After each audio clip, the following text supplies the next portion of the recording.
Everyone, কেমন আছো তোমরা সবাই? আশা করছি সবাই খুব ভালো আছো আর আমিও ভীষণ ভালো আছি। তো দেখো, আজকে হচ্ছে পয়লা বৈশাখ। তো তোমাদের সবাইকে শুভ নববর্ষের প্রীতি, শুভেচ্ছা ও আন্তরিক অভিনন্দন। তো আমি ব্লগটা শুরু করছি সকাল থেকে। আর আমি আছি এখন কদমতলার বাড়িতে।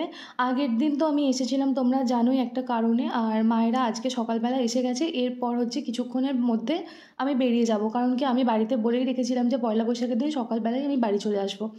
আর মা কি নিয়ে এসেছে না নিয়ে এসেছে দেশ থেকে, এইসবগুলো একটু দেখাশোনা করছিলাম আর সবাই মিলে কথা বলছিলাম।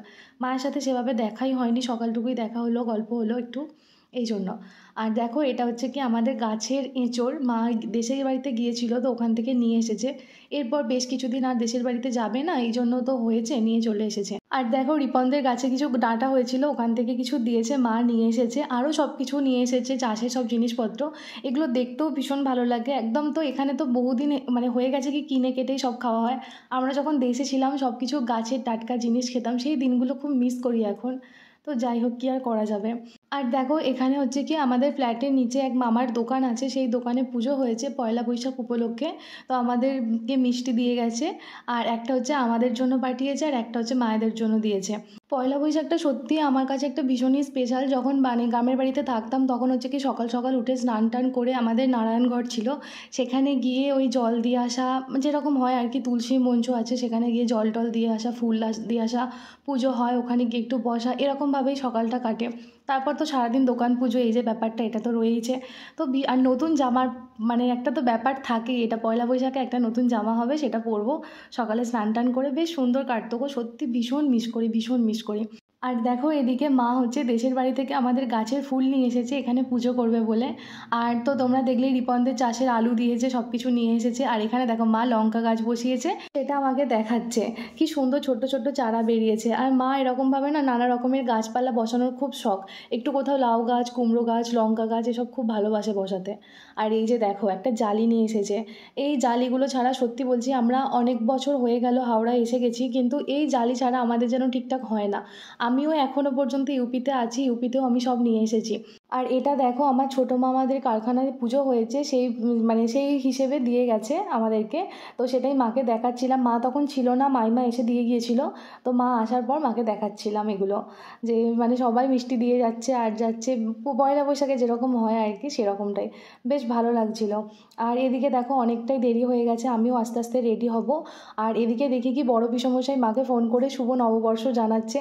তো এটা প্রতি বছর আমাদের হয়ে থাকে, জানো তো, মানে বড় পিসমশাই ফোন করে আমাদেরকে জানায়। শুধু জানায় তা না, কে আগে শুভ নববর্ষ উইশ করবে এই নিয়েও একটা মা আর বড় পিসমশাইয়ের মধ্যে একটা মানে প্রতিযোগিতা হয়। এই জন্য মাকে বলি, তুমি ফোনটা রিসিভ করে হ্যালো না বলে মানে সরাসরি শুভ নববর্ষ বলবে, তাহলে তুমি জিতে যাবে।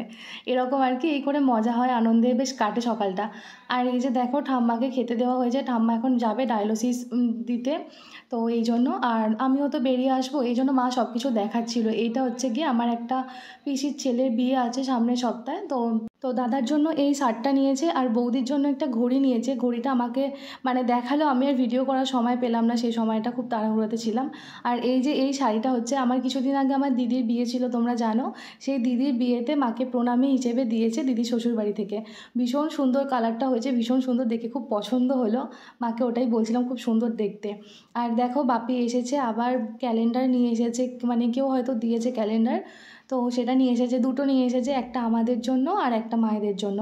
বাংলা ক্যালেন্ডার। আর ক্যালেন্ডারটা এত সুন্দর পছন্দ হয়েছে না, শিব পার্বতী আর সঙ্গে কার্তিক গণেশ, খুব সুন্দর ছবি। আর বাংলা ক্যালেন্ডারটা না ভীষণ দরকার লাগে, জানো তো, অনেক কিছু দেখার জন্য বাংলা ক্যালেন্ডারটা খুব প্রয়োজন হয়। আর এই জন্যই, আর আমি তো ফার্স্ট হচ্ছে কি ক্যালেন্ডার দেখতে পেলেই আমার প্রথম দেখা হচ্ছে কি, যে আমার জন্মদিনটা কী বার পড়েছে, তার আগে পরে কীরকম কী বার, কোন সময় কি আছে না আছে, এইগুলো আমার দেখতে হয়।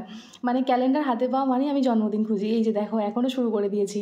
এই যে আমার জন্মদিন এবারে একাদশী পড়েছে, বৃহস্পতিবারে পড়েছে, কিন্তু কি বলতো, এবারে তো উত্তরপ্রদেশে থাকবো এই সময়টাতে, এই জন্য একটু মিস করবো সবাইকে, এটা একটা ব্যাপার। আর বৈশাখ মাস পড়লে এটা একটা আনন্দের ব্যাপার আসে, যে বৈশাখ মাসে আমার জন্মদিন, এটা একটা খুব আনন্দ লাগে। এই জন্য পয়লা বৈশাখের দিন থেকেই শুরু হয়ে যায় সেই আনন্দটা। আর দেখো, এদিকে হচ্ছে কি আমি স্নান টান করে একদম রেডি হয়ে গেছি, কারণ কি তোমাদের দাদাভাই ফোন করে বললো কি ও একবার বাড়িতে আসবে, বাড়ি থেকে আমাকে নিয়ে যাবে, কারণ কি ও আসবে কদমতলা থেকে বাজার টাজার করে নিয়ে যাবে, যেহেতু পয়লা বৈশাখের দিন স্পেশাল খাওয়া দাওয়া হবে বাড়িতে, এই জন্য। তো আমাকে এই জন্য ওয়েট করতে বললো। আমি রেডি হয়ে বসে আছি। তো মায়েরা মানে তোমাদের দাদাভাই আসবে, এসে আমাকে নিয়ে যাবে। আর এখন তো কিছুই করার ছিল না, ঠাম্মাকে ডায়ালিসিস দিতে নিয়ে যাবে, সেই জন্য বাপিও এসে ওয়েট করছে। টোটো আসবে, সময় হবে, তারপর নিয়ে যাবে। আমরা এখন 4 জনেই আছি। তো খুব ভালো লাগছিলো জানো তো, অনেক দিন পর এরকমভাবে সেই মানে সবাই মিলে একসাথে বসে গল্প করছিলাম আর করছিলাম। বেশ সুন্দর কেটেছে পয়লা বৈশাখের দিন সকালবেলাটা। সেই পুরোনো দিনের মতো সেই ছোট্টবেলার দিনগুলোর কথা মনে পড়ছিল এইভাবে। আর এই যে দেখো ঠাম্মা এখন ডায়ালিসিস দিতে যাচ্ছে। তো আমাকে বারবার বলছে তোর সাথে এখন দেখা হবে না, তো আবার আসবি, এ করবি, এরকম মানে খুব ভালোবাসে। আমিও সত্যি বলতে কি ছোটো থেকে ঠাম্মার কাছেই থাকি, মানে একদম থেকেছি, একদম ছোট্ট থেকে ঠাম্মার কাছেই। আমি মায়ের কাছে বিশেষ সময় থাকতাম না, ঠাম্মার কাছেই সবসময় থাকতাম। এই জন্য এখনও ঠাম্মাকে ভীষণ মিস করি। কিন্তু যাই হোক, দূরে চলে আসতে হয়েছে। এই জন্য যখন যখন আমি ওখানে থাকতাম, মানে শ্বশুরবাড়িতে যখন থাকতাম, তখন অনেক মানে মানে মাসের মধ্যে কি বলবো 2-3 বার চলেই আসতাম, এরকমভাবে করতাম। তো যাই হোক, কিছু করার তো নেই, এখন দূরে চলে গেছি। আরোই দূরে, ফোন ছাড়া আর কোনোভাবেই কথা হয় না। এই ভিডিওগুলো থাকে, যখন মন খারাপ লাগে দেখি, ব্যাস এইটুকুই, এভাবেই আছি। তো দেখো এখন ঠাম্মা যে ডায়ালিসিসে যাচ্ছে, 4 ঘন্টা মতন ডায়ালিসিসে থাকতে হয়, ভীষণ কষ্ট হয়। ঠাম্মা বারবার আসতে বলছে। আমি তো বললাম এই জন্য যে আমি আবার আসবো, মায়েদের সাথে সেভাবে দেখাই হলো না, তোমাদের দাদা ভাইয়ের সাথে ঠাম্মার দেখা হলো না। এই জন্য বললাম যে আবার 2 দিন পর আসবো মানে আমরা উত্তরপ্রদেশ যাওয়ার আগে আবার এসে দেখা করে যাব, এই আর কি। আর ঠাম্মার ডায়ালিসিসটা শুরু হয়েছে আমার বিয়ের আগে থেকে, তখন আমি আর মা নিয়ে যেতাম, এখন বাপি রিটায়ারের পর বাপিই নিয়ে যাচ্ছে। আর দেখো ঠাম্মারা সবে মাত্র গেল, আর তার পিছনেই তোমাদের দাদাভাই এলো। মানে একদম দেখা হলো না, ঠাম্মারা এক রাস্তা দিয়ে গেল, তোমাদের দাদাভাই অন্য রাস্তা দিয়ে এলো। আর মনে হয় 30 সেকেন্ড আগে এলেও দেখা হয়ে যেত, তো যাই হোক দেখা হলো না। আর এই যে দেখো আমার ছোট দিদুদের কাছে ডাব কেটেছিল, মানে না কি বলে, গাছ ছাড়িয়েছিল আর কি, নারকেল ডাব এসব দিয়ে গেছে আর কি আমাদেরকে। আর এটা হচ্ছে মা রেখেছে আগের দিনে, আমি একটা খেয়েছি, আর এটা রেখেছে তোমাদের দাদাভাইয়ের জন্য। আমাদের কদমতলাতেই কিন্তু, আমার মামার বাড়ি কদমতলাতেই কিন্তু নারকেল গাছও আছে, ওখান থেকে নারকেল মানে গাছের নারকেলের জল খাওয়া, এটাও কিন্তু একটা বিশাল বড় ব্যাপার কদমতলার মতো জায়গায় থেকে। তো যাই হোক, এইভাবেই সকালটা কাটলো। আর মায়ের তো যা কাজ তোমরা জানো, আমার যারা ব্লগ ভিডিও দেখো তারা তো জানো, মায়ের এই কাজটা মা ভীষণ ভালো পারে, ব্যাগ গোছাতে। যা কিছু পাবে, যা টুকটাক এটা ওটা সেটা নিয়ে ব্যাগ গুছিয়ে একটা বড় ব্যাগ করে দেবে। আমার খুব বিরক্ত লাগে এই জিনিসটা, বাইকে করে আসবো না তা না, না একটা হাতে এরকম একটা বড় ব্যাগ থাকবে। তো কি করব বলো, দিয়ে দেয় আর ভালোবেসে দেয়, কিছু বলার নেই। আর সমস্ত কিছু এখন একটা ক্যালেন্ডার দিচ্ছে, মিষ্টির বক্স দিচ্ছে, যা যা আছে সব কিছু দিয়ে দিচ্ছে। আর হচ্ছে কি, এবার কিছু তো বললাম তো, পয়লা বৈশাখের জন্য কিছু নাইটি কিনেছিল। আর পয়লা বৈশাখ উপলক্ষে আমাদের দুজনকেই বলে দিয়েছে আমরা আমাদের পছন্দ মতো যেন জিনিস কিনে নিই, মায়েরা সেই দায়িত্ব আর নেয়নি, কারণ আমাদের পছন্দ অনেক রকম, এই জন্য আর কি। তো দেখো এখানে বাপিও ঠাম্মাকে দিয়ে চলে এসেছে, আর তোমাদের দাদাভাইও এসে গেছে, সবার সাথেই দেখা হলো, শুধু ঠাম্মার সাথেই দেখা হলো না। আর আমরা এখন বেরিয়ে পড়ছি, কারণ কি অনেক বাজার টাজার করার আছে, বাজার করে আবার আমি যাব ওখানের বাড়িতে গিয়ে আবার রান্না বান্না সব কিছু যেরকম পয়লা বৈশাখে হয় সেটা হবে। তো যাই হোক চলো, আজকের ব্লগ ভিডিওটা এখানেই শেষ করছি, দেখা হবে পরের ভিডিওতে। ততক্ষণ পর্যন্ত তোমরা সবাই খুব ভালো থেকো, সুস্থ থেকো আর সাবধানে থেকো। আর যারা এখনও পর্যন্ত আমার চ্যানেলটা সাবস্ক্রাইব করোনি, প্লিজ চ্যানেলটা সাবস্ক্রাইব করে দিয়ে পাশে থাকা বেল আইকনটা অল করে দিও। আর হ্যাঁ, তোমাদেরকে বলে রাখি, আমরা এখন আছি কদমতলা নতুন বাজারে, নতুন মাছের বাজারে।